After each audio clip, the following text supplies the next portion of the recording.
আমি আছি এখন ইথিওপিয়ার পাহাড় দ্বারে এই লেকে যে জলহস্তি, লেকে গোসল করতেছে জলহস্তি, ব্লু ওয়াটার। এই হচ্ছে জলহস্তি।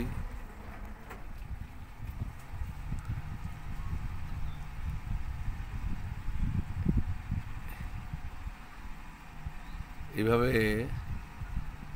এই ধরনের লেকে, এই বিশাল লেকে জলহস্তি গোসল করতেছে, এই দৃশ্য আসলে আমি আগে কখনো দেখেছি কিনা আমি জানি না। দীর্ঘ ভ্রমণ জীবন, অনেক কিছু এখন আর স্মরণে নাই।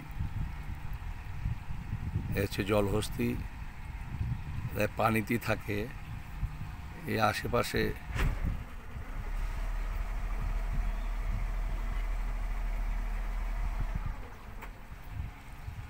চমৎকার লেক, চমৎকার জায়গা, চমৎকার গার্ডেন।